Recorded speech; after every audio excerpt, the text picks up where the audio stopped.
The study of the universe as a whole is known as cosmology, or Brahmandvigyan.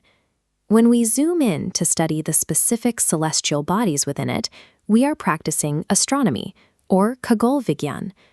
To understand how all this matter came to be, we look to the Big Bang Theory, or Mahavispot Siddhant. Exactly 13.8 billion years ago, the entire universe was compressed into a single, infinitely hot and dense point before rapidly expanding outward. This model of an expanding universe was first proposed by the physicist and priest Georges Lemaitre, whose foundational paper was published in 1931. For decades, Lemaitre's model competed with the steady-state theory, or Sthir-Avastha Siddhant, championed by astronomers like Fred Hoyle. Hoyle's theory proposed that while the universe expands, new matter is constantly created, meaning its average density and properties never change over time. As the universe expanded, matter clumped together through gravity to form galaxies, vast collections of stars, gas, dust, and dark matter. Our specific home is the Milky Way galaxy, known in Hindi as Dugd Mekhala. If we look past our own galactic borders, our nearest major neighbor is the Andromeda galaxy, also called Devayani. The scale of billions of galaxies, each containing billions of stars, is difficult to conceptualize. To find our exact place in this structure, we have to narrow our focus from the vast cosmic web down to a single, isolated star system. About 4.8 billion years ago, a massive cloud of gas and dust began to contract under its own weight. According to the nebular hypothesis, the immense pressure at the center of this collapsing cloud ignited nuclear fusion, creating our sun. As the sun formed, the remaining dust and gas flattened into a wide, rotating ring. Over millions of years, these particles collided and clumped together into larger bodies called planetesimals, which eventually formed the planets. For centuries, humanity believed Earth sat at the center of this system. In 1543, the Copernican heliocentric theory mathematically demonstrated that the Sun is the actual center, with Earth and other planets orbiting around it. This process of accretion left us with the Earth we inhabit today, which radiometric dating places at exactly 4.5 billion years old. Gravity acted as the invisible architect here, pulling a chaotic, swirling cloud of debris into a highly ordered solar system with predictable orbits. When classifying the objects in our night sky, we divide them into two strict categories. Luminous objects, or deept vastu, generate and emit their own light, like stars.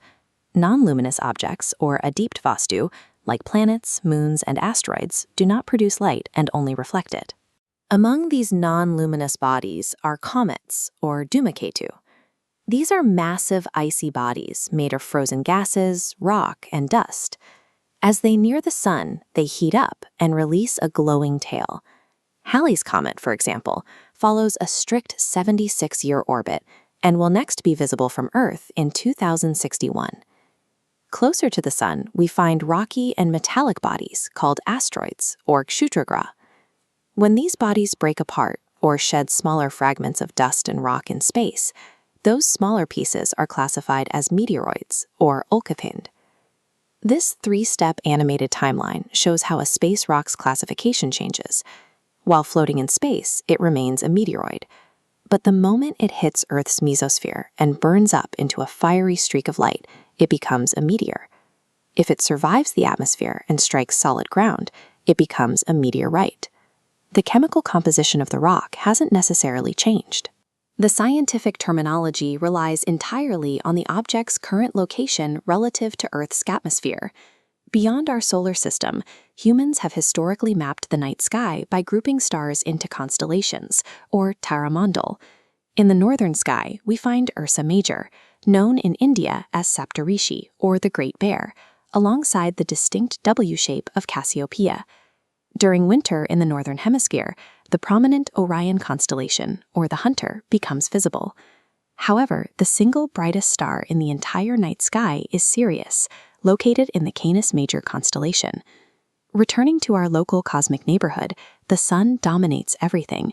It is the sole energy source for our system and accounts for 99.86% of the solar system's entire mass.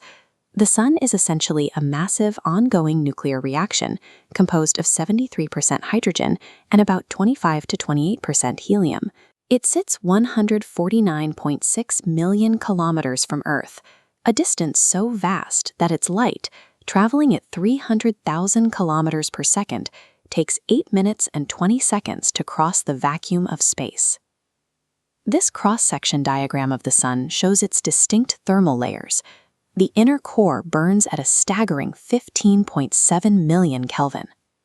Moving outward, we see the visible surface called the photosphere, or Prakashmandal, at 5800 Kelvin, followed by a dim red ring called the chromosphere, or Varnamandal.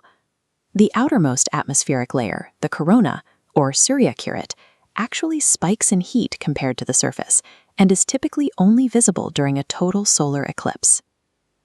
Because kilometers become useless at stellar distances, astronomers use the light year, defined as the distance light travels in a single Julian year of 365 days.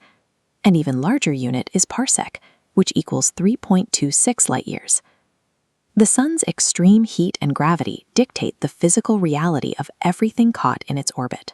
Understanding the sun's power establishes the baseline for why the planets formed exactly the way they did. The 8 planets in our solar system are strictly divided into 2 categories based on their physical traits: the inner terrestrial, or solidy planets, and the outer gaseous, or gaseous planets. Formed close to the sun, terrestrial planets are small, rocky, and solid because intense heat boiled away lighter gases. Distant gaseous planets are massive and entirely gas. Environmentally, terrestrial planets lack moons and rings, whereas gaseous planets hold many moons and complex ring systems. Despite these physical differences, almost all planets follow the same orbital mechanics, rotating on their axes from west to east. There are exactly 2 exceptions to this rule: Venus and Uranus, which both rotate backward, from east to west. A planet's density and chemical makeup are a direct result of the planet's orbital distance from the sun's intense radiation during the formation of the solar system. Starting from the center, Mercury, or Bude, is the closest planet to the sun. At just 4,900 kilometers in diameter, it is the smallest and fastest planet, completing an orbit in 88 days. It is also the only planet completely lacking an atmosphere. Next is Venus, or Shukra. Often called Earth's twin due to its similar size and mass, it is actually the hottest and brightest planet. Its thick clouds of sulfuric acid trap heat, and it has a painfully slow rotation, taking 243 Earth days to complete a single spin. The third rock from the sun is Earth, or Prithvi. Known as the blue planet because 70% of its surface is water, it holds the highest density of any planet in the system at 5.5 grams per cubic centimeter. Mars, or Mangal, is known as the red planet because its soil is heavily saturated with iron. Despite its thin atmosphere, it features dramatic topography, including Olympus Mons, a massive shield volcano standing over 21 kilometers high, making it the tallest mountain in the solar system. Past Mars sits the asteroid belt, a ring of rocky debris separating the inner and outer solar system. This region is the target of modern exploration, such as NASA's OSIRIS-REx mission. OSIRIS-REx is an asteroid study and sample return spacecraft that successfully intercepted the near-Earth asteroid Bennu. Crossing the asteroid belt brings us to the gas giants. Jupiter, or Brihaspati, is the largest planet in the solar system and spins the fastest, completing a rotation in under 10 hours. It holds a massive storm known as the Great Red Spot and has 95 known moons. The 4 largest of Jupiter's moons are Io and Europa, Ganymede and Callisto. They are collectively known as the Galilean moons, named after the astronomer Galileo Galilei, who first observed them in 1610. Ganymede holds the title as the largest moon in the entire solar system. Saturn, or Shani, is the second largest planet, defined by its brilliant concentric rings made of ice and rock.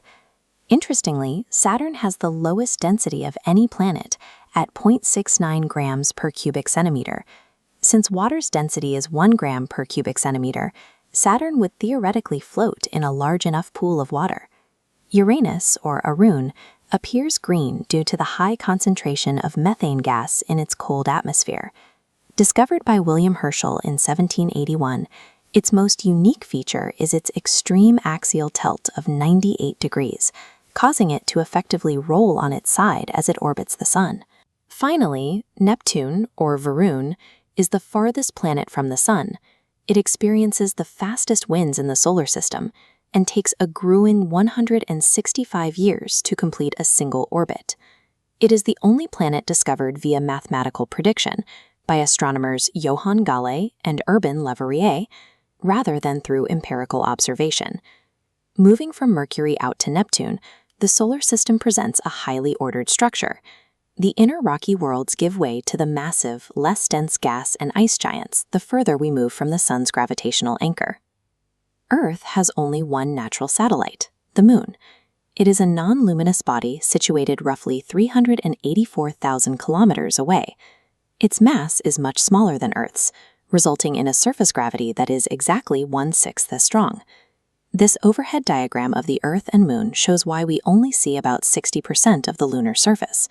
The Moon is tidally locked. Because its rotation takes 27.3 days, the exact time it takes to revolve around Earth, the same hemisphere always faces us. The Moon's south pole recently became the landing site for Chandrayaan-3.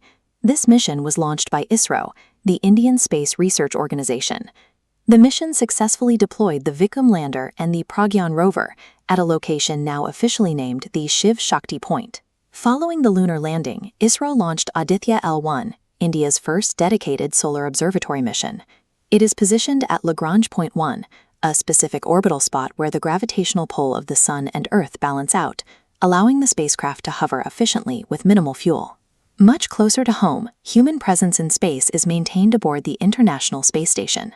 Orbiting in low Earth orbit, the ISS travels so fast that it completes a full revolution around the Earth every 90 to 93 minutes. If we travel past Neptune, we reach the Kuiper Belt. This is a vast, cold ring of icy debris, stones, and comets that marks the outer boundary of the major planetary system. This is where we find Pluto. Discovered in 1930 by American astronomer Clyde Tombaugh, Pluto was considered the 9th planet for decades. However, in 2006, the International Astronomical Union, or IAU, formally demoted it to a dwarf planet. The IAU established 3 strict rules for a celestial body to be a planet. 1. It must orbit the Sun. 2. It must be spherical and clear its orbital neighborhood. Pluto's highly elliptical orbit overlaps with Neptune's, and it sits inside the crowded Kuiper Belt, failing this 3rd rule. As we look beyond our system, the vocabulary of astrophysics expands. A massive star ending its life in a violent explosion is a supernova. A highly magnetized, rotating neutron star is a pulsar.